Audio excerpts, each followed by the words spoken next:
So my name is Professor Summerton.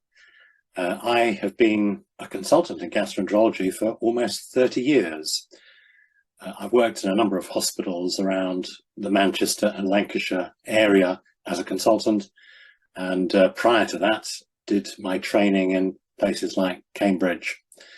So my first consultant job was 1996, and I worked at Trafford General Hospital, which is best known as the birthplace of the National Health Service.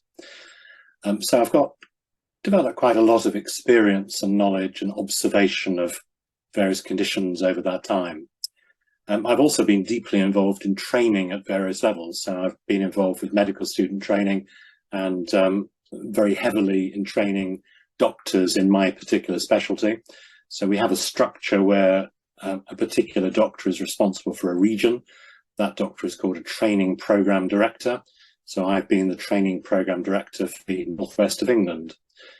So again, it's been a delight to see young doctors coming into my profession, seeing them trained up and moving them on to be consultants in their turn.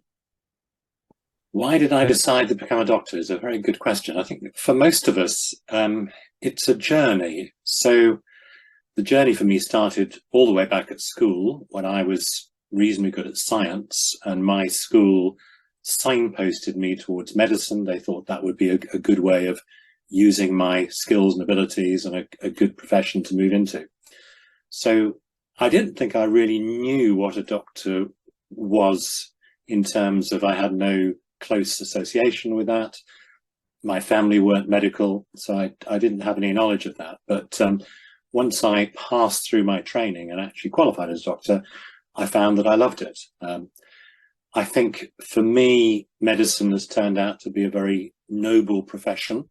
So it sounds a bit corny, but it is very satisfying to be able to help other people.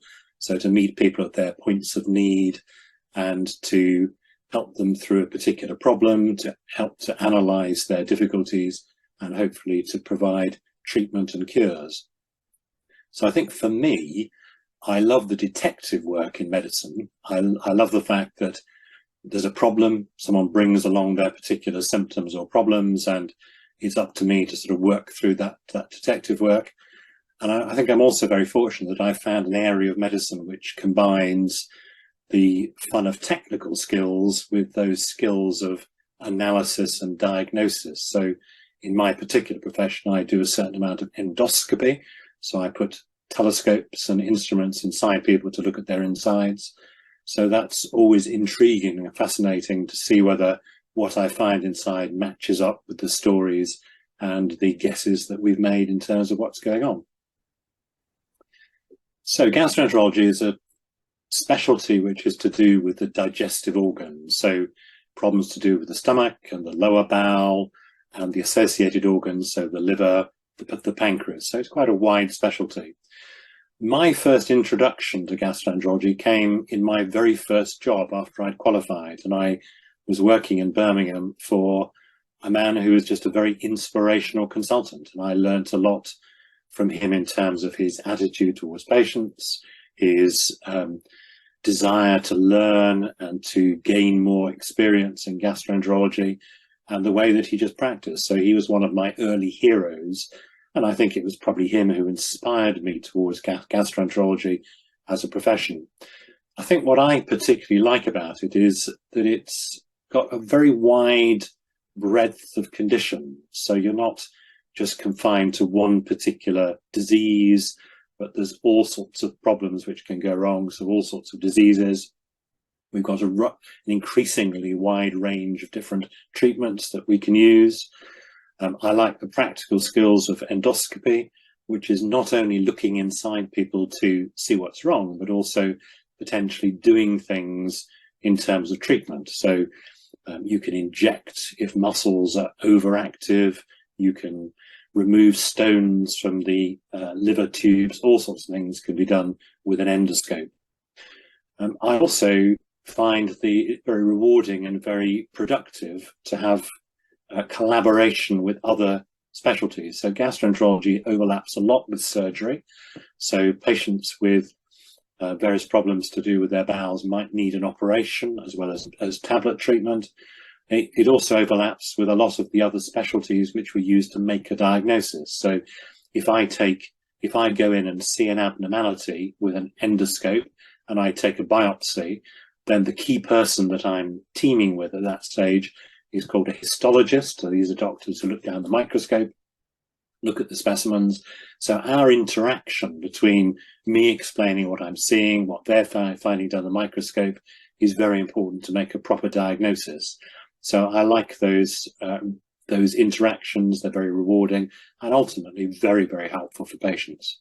When I was training as a medical student, one of my teachers taught me that 90% of diagnosis is based on history. In other words, it's the story that the patient tells you which is the most important thing. And I found, as I've looked at that particular advice over the years, it's absolutely true, both in my experience, but also in all the research which has been done as well. So the story that someone brings along is the most important thing in making a diagnosis and contributes, 90% of the information that you need to make a diagnosis. So I think a number of implications of that. The first is that listening is very important. So I have to be aware and I have to create the space and the time and the opportunity for someone to tell me their story, and listening to them without interrupting them, hearing what they're genuinely saying. So if I don't get their story right, I'm never going to get their diagnosis right. I think over the years, I've also learned that you have to sort out labels that people have been given before. So some people arrive and they tell me what diagnosis they've been given before. So they will say, oh, it's my irritable bowel syndrome, doctor, or something similar to that. And my job is at that point to tell them, well, let's just leave the label for a moment. Just tell me actually what you're experiencing. Tell me the symptoms that you've got, and let's go back to that and try and make a proper diagnosis. It's also important that my medical vocabulary and what patients are saying matches up. So again, an example, I have a number of people who come and tell me they've got heartburn. Well, to me, heartburn is a specific condition. It's a burning sensation, the top of the stomach rising up behind the breastbone.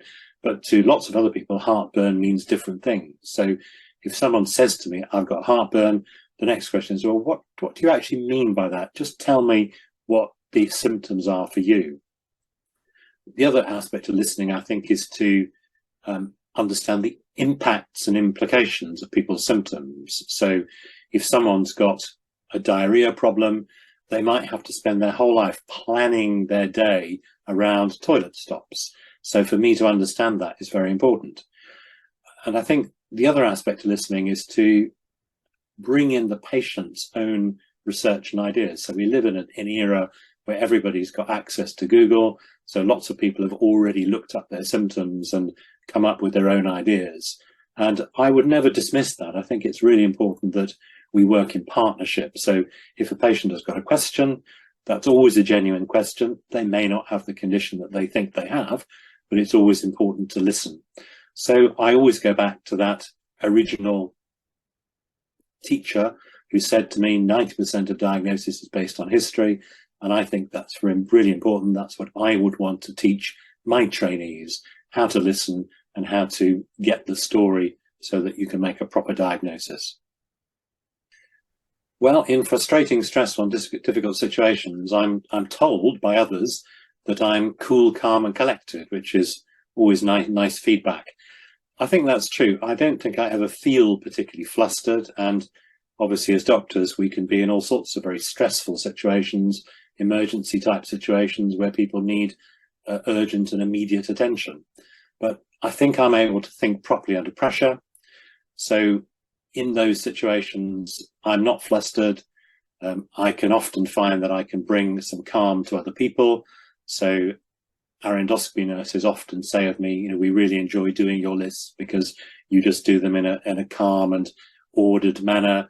We don't feel stressed because you're not stressed. So I'm pleased when I get that sort of feedback from people.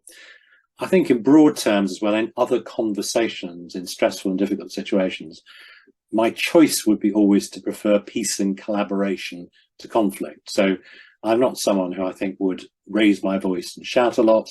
I'd much prefer to listen, negotiate, understand, bring peace and pour oil on troubled waters.